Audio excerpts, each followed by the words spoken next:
Guys,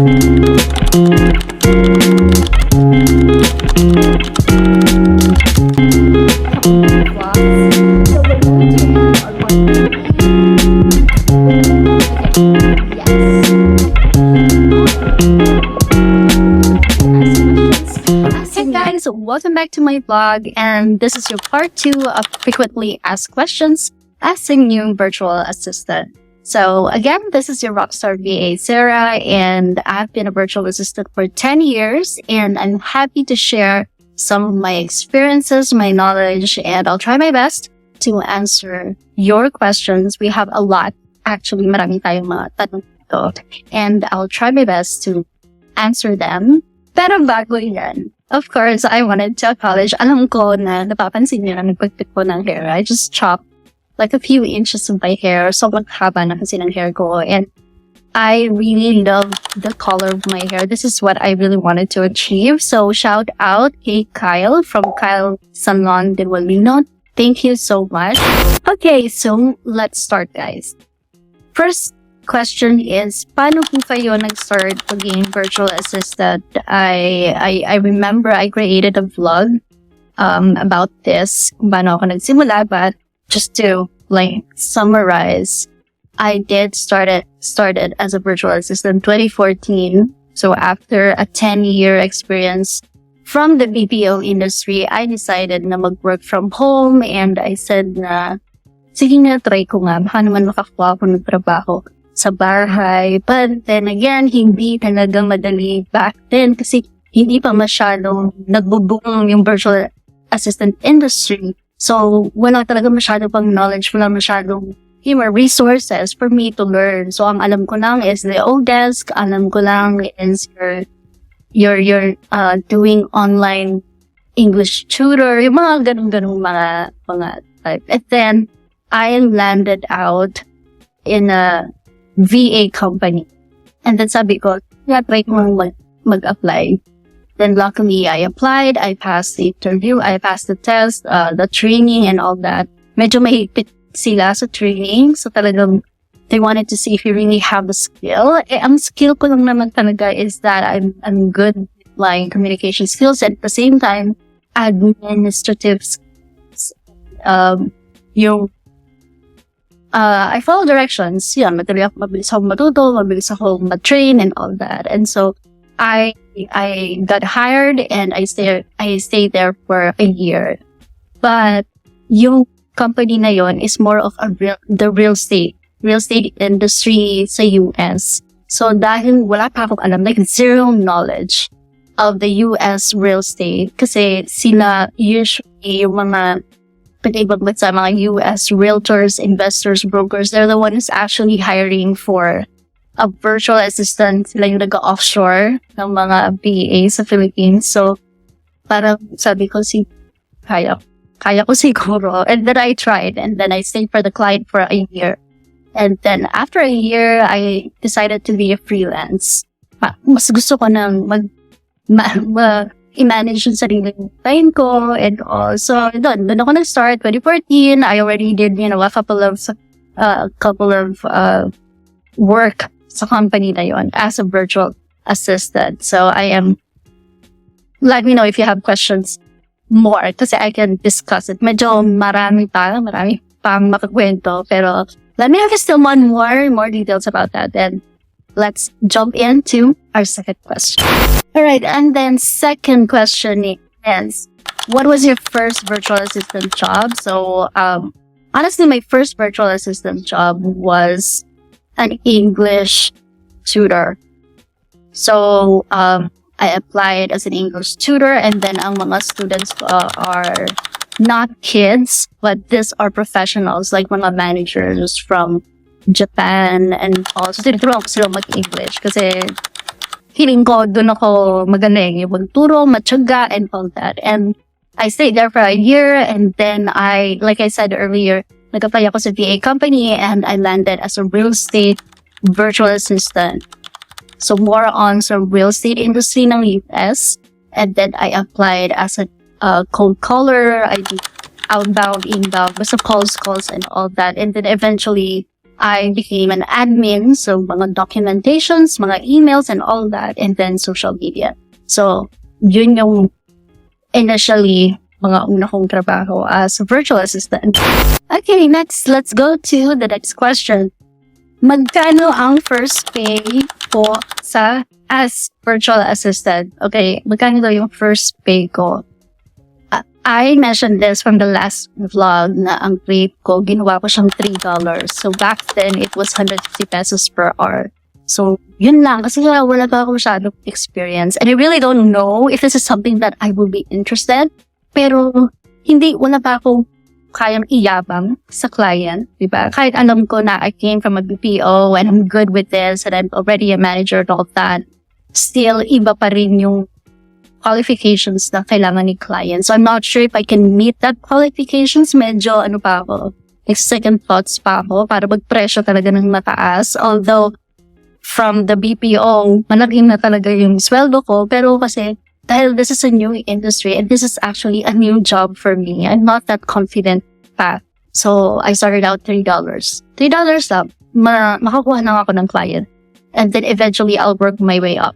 So, the $3 ako, I was working with this VA company, and then I went to going to freelance, naging $4 and then $5. Naiipon yung mga experiences ko or mga skill na natutunan ko from the clients that I initially applied for. So, yung mga experience na yun yung pinagsama-sama ko sila lahat sa resume ko. And then when I apply for a new client, mas nataasan ko na siya ng 50 cents or let's say like $1. Kasi nakikita ng client na ina-applyan ko na dumadami yung experience. So, yun. And what else? Yan, I just started as $3. And 10 years, that was 10 years ago. So, yun, kaya mo na siyang patasin with the experience that you have and the time frame na spend mo working as a virtual assistant. Okay, next question. What was the best experience you had as a virtual assistant?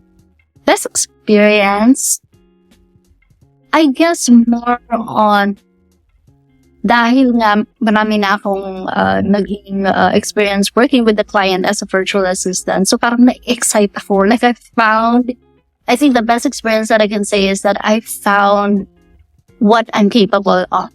Like, ang alam ko na kasi dati, communication skills, that's the only skill that I have, and the admin skills. But on top of that, dahil nga nagtagal ako as a virtual assistant, I already know social media, creating websites, graphic design, video editing. So parang nagpapatong-patong siya. And parang, you eventually get to be proud of yourself kasi parang magagalingan ka sa sarili mo. Kasi parang kaya ko yan, nagawa ko na yan, nagkaroon na ako na experience. And, it's that self-appreciation. And so, yun yung the best experience that I can say. And on top of that, syempre, parang nasa bahay lang ako. And then, I get to be in the presence of my kids and yung mga dogs ko. So, I was present. Kaya pinili ko magtagal sa virtual assistant. Kasi, I wanted to be present for my family. So that's also the second best experience that I have up until now. Yun. And of course, yung excitement mo na pag meron ka mga bagong clients, you get to, know different people. These are 10,000 miles away from us. So we get to know them, their lifestyle, their personal lives, lalo na pag naging close ka ng client. Like, it's just a different kind of friendship, a different kind of connection. So, yeah, those are the best experience. Okay, next naman. Of course, may best experience. What was the worst? So, may nagtanong sa akin to. What was the worst experience you had with a client? Honestly, it was the discrimination. I mean, kasi parang when you apply and they get to ask a couple of questions and then minsan, mararamdaman mo yung discrimination. Because we're Asian, diba? And then, syempre, yung ibang clients ko nasa UK, nasa Australia, nasa US, Canada, and all that. Mararamdaman mo yung discrimination dun mismo sa client. And I have to be honest with you guys. One of the perks of being a virtual assistant, lalo na pag freelance, is that you get to choose your client. You get to terminate your client. So, I've done that a couple of times, especially kapag talagang matindi yung discrimination. Talagang, they don't own us, right? They need us. They need our skills. They need our services. So, parang, you don't get to treat me like you own me. Yung ganong moment, iba. So, parang, hindi talaga siya ubra sa akin. Kasi talagang, I'm not gonna deal with those kinds of discrimination. And I know who I am. And I usually tell them that this is not gonna work between us. Just, I suggest you find a different virtual assistant who can deal with how you treat Filipino virtual assistants. Talagang sasalita ako ng gano'n kasi I just don't like that kind of treatment. It's unfair for us. Mga Pinoy. Kaya I don't see why some foreign people would actually discriminate us. We're the best. Ganun kaya. So, that's like one of the worst that I've experienced with a client. Okay, next naman. Next question. How do you handle difficult client? Okay, marami nagtatanong sa akin ito.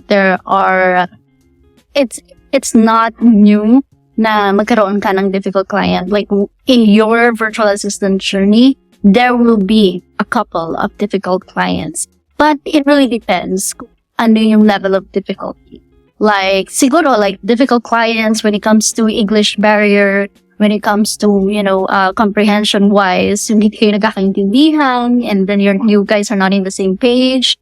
Iba din yung challenge kapag walang tiwala sa si client na mina-micromanage ka. That's a whole different ballgame. And, difficult client also, because you have to realize, guys, now the client needs our help. It means that hindi lahat alam ni client. So, as a virtual assistant, you should be on top of the skills and on top of everything. Like, paano mo matutulungan si client? Kung nahihirapan siya sa ganitong aspect ng business, how can you help them? Diba? Parang ganon. So, don't assume that the client know it all. Sometimes they will learn from us. So, minsan yun yung nagiging root cause ng misunderstanding or client being the difficult one. So, sometimes you just have to stay professional. You have to communicate. Ayan, so, that's good. Okay. Binangga niya yung camera ko, guys. Anyways, so, yun. You just have to be professional, communicate clearly, you have to set boundaries. Those are just the basic. And walang nare-resolve na hindi napapag-usapan ng maayos. So, I always tell that. So, if you feel something that you're not comfortable with or you find the client difficult, then inform the client. Kasi minsan, hindi rin alam ni client na nagiging difficult siya.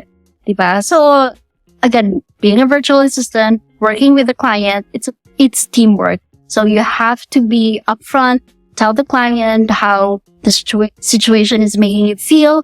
And if the client really, if you found a client that's an understanding one, then swerte nyo. But if the client is stiff and parang talagang the client is making your life miserable, respectfully end the working relationship with that specific client. So, just move on and find a new client. Ganun. But again, hindi mawawala na merong mga difficult clients. Let them know. They have to know. Kasi yung iba doon hindi naman talaga nila alam na naging difficult. Or, pwede rin kasi guys na meron silang naging experience sa past virtual assistant na mga hinires nila na hindi naging maganda yung experience. So, kaya siguro nagiging medyo yung client, or sometimes they're being stiff or strict and everything. Just, lahat pwede pag-usapan, and you just have to be honest with your client and communicate clearly. Okay, next question. Ayan, nag-adjust na po tayo kasi natutulog na isang aso po. Next question is, have you had an experience na di ka binayaran ng client? Okay, honestly, straightforward, yes. Na-experience ko siya. I was a newbie back then. I didn't know the pros and cons, and I actually applied in a job platform.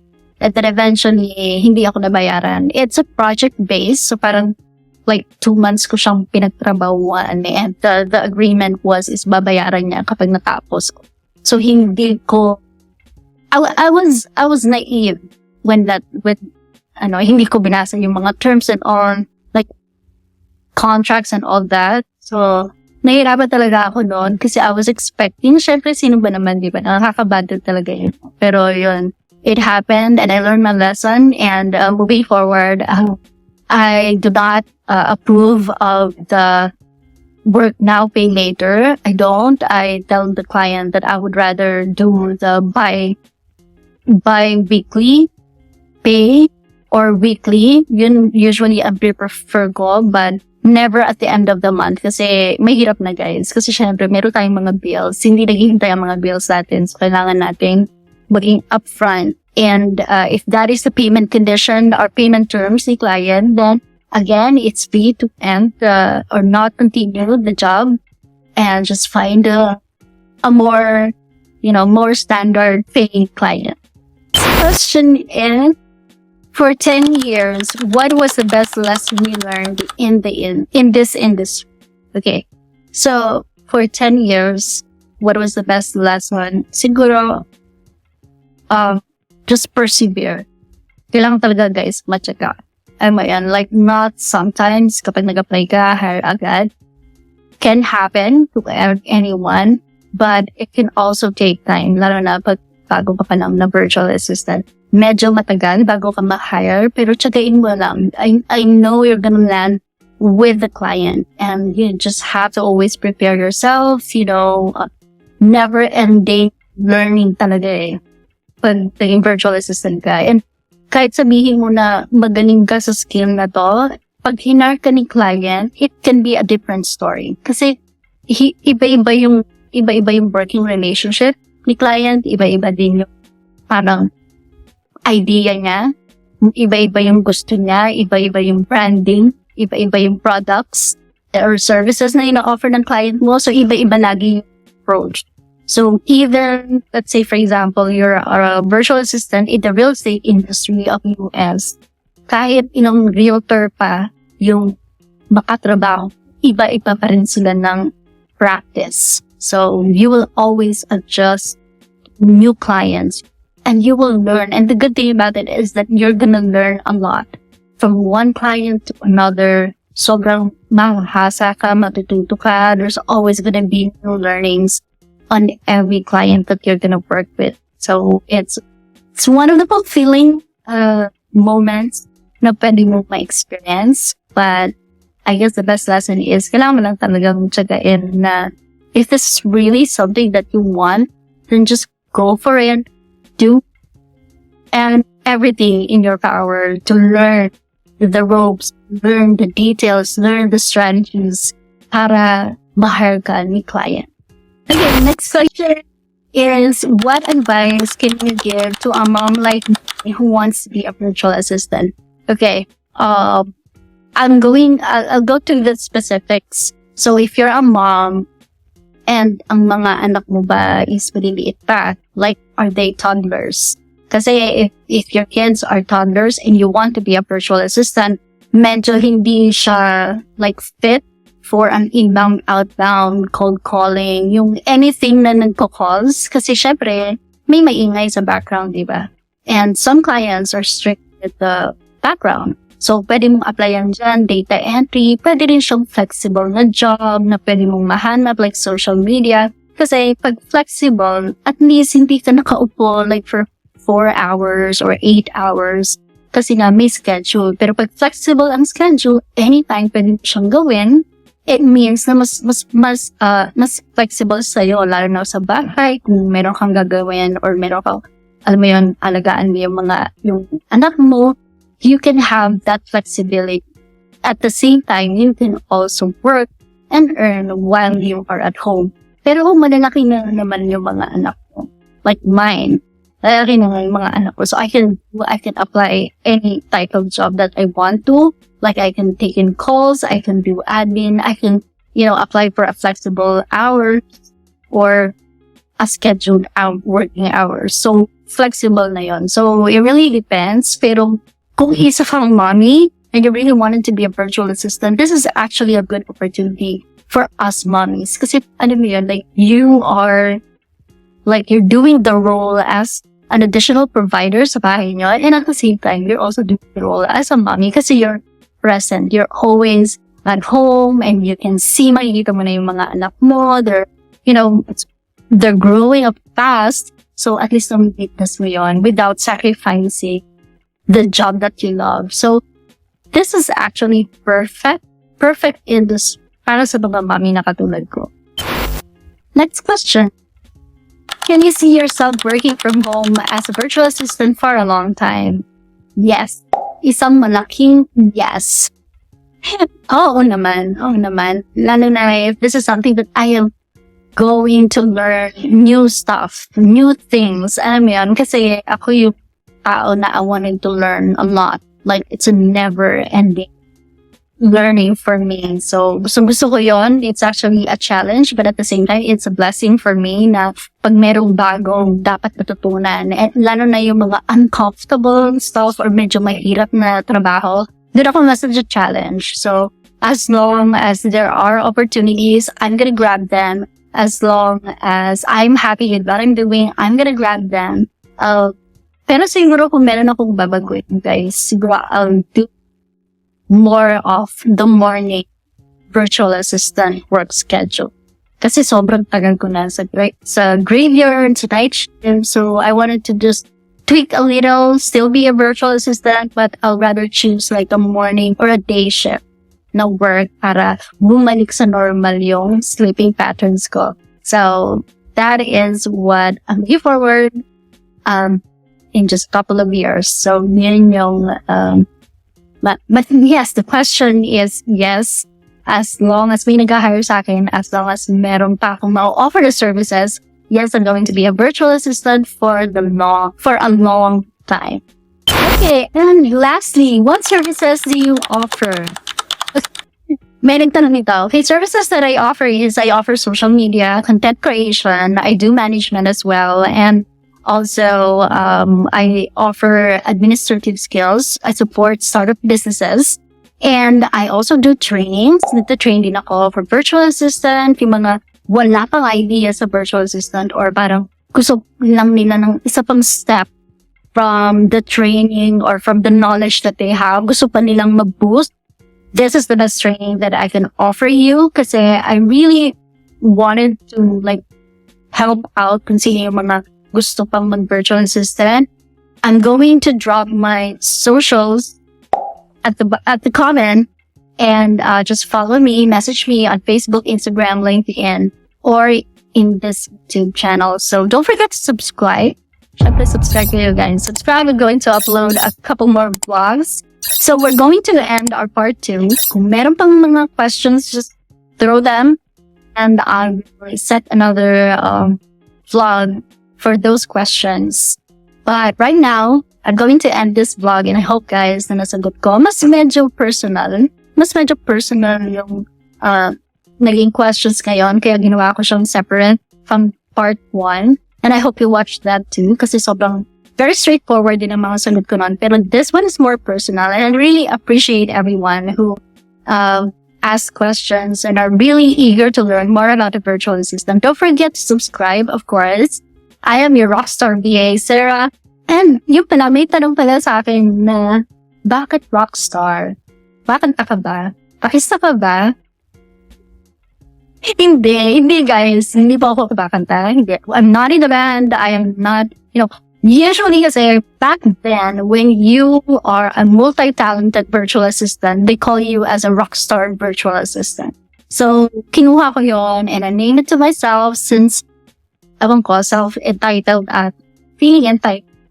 Pero, kasi like, I've gone through a lot of phases as a virtual assistant and I've gone through, like a number of clients that I've worked with and different kinds of rooms. So, I call myself as a rockstar VA, Sarah. So, yun. Isa pa yun sa mga marami nagtatanong sa akin. So, there. I hope I was able to answer all of your questions. Until our next vlog, thank you so much. Once again, this is your rockstar VA, Sarah. And take care, everyone.